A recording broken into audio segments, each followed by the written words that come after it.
அனைவருக்கும் இனிய விநாயகர் திருவிழா வாழ்த்துக்கள். பசுமை விநாயகர் கண்காட்சி. இதில் வந்து 22,000 பிள்ளையார் டிஸ்பிளே வச்சுருக்கிறோம். ஒரு அரைஞ்சி சைஸ்லேருந்து 10 அடி உயரம் வரைக்கும் நிறையா பிள்ளையார்ஸ் இருக்குது. இந்த கண்காட்சி வந்து 12 நாளைக்கு நடக்குது. 27/8/2025 ஆரம்பித்து 7/9/2025 வரைக்கும் நடக்குது. அனுமதி இலவசம். என் பெயர் சீனிவாசன்.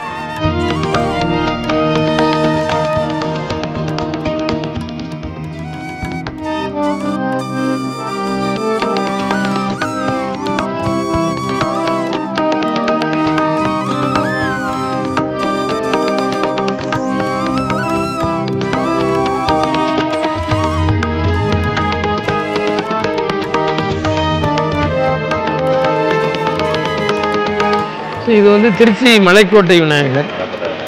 ஆமாம், தாய்மானவர். திருச்சி மலைக்கோட்டை விநாயகர் தாய்மானவர். கோயிலுக்கு வந்திருக்கவா எல்லாருமே பிள்ளையார். சுவாமியும் பிள்ளையார். தரிசனம் பண்ணுறதுக்கு வந்தவாளும் பிள்ளையார்.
இது மாக்கல்ல பிள்ளையார். பைக்கில் மூஞ்சூர் அடிஷ்னலாக பைக்கில் கூட்டின்னு வருது. போன தடவை கவர்னர் வந்திருந்தார். பிள்ளையார் பக்கத்துக்கு கவர்னர் வந்திருந்தார்.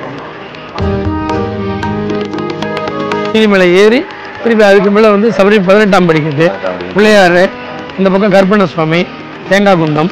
இப்போ 18ஆம் படி ஏறி இப்படி சுற்றி அந்த பக்கமாக வந்து இப்படி வந்து சுவாமி தரிசனம் பண்ணுறேன். ஸோ அது பிள்ளையார் யாருன்னா பிள்ளையார்.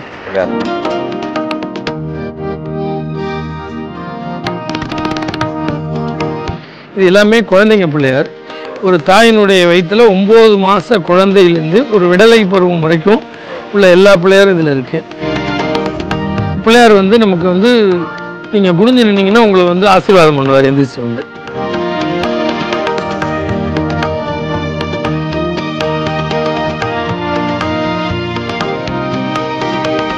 இது காஸ்ட்லாம் ஒன்றும் கிடையாது சார். உண்மையிலே வந்து ஒரு நமக்குள்ளார ஒரு திருப்தி, ஆத்ம திருப்தி, ஒரு நன்றி தெரிவிக்கிறது. ஒருத்தர்கிட்டேருந்து ஒன்று வாங்குறீங்க, ஸோ அவருக்கு ஒரு கிராட்டிடியூட் இருக்கணும். அந்த மாதிரி பிள்ளையார் இது எல்லாத்தையும் எனக்கு அருள் பாலிச்சிருக்காருன்னு நான் நினைக்கிறேன். அதனால் பிள்ளையாருக்கு ஒரு நன்றி தெரிவிக்கணுன்றதுக்காக இது பண்ணுறோம். இது வந்து பிஸ்னஸ் மைண்டடாவோ காஸ்ட் கலெக்ஷனாவோ டோக்கனாவோ எதுவுமே கிடையாது சார்.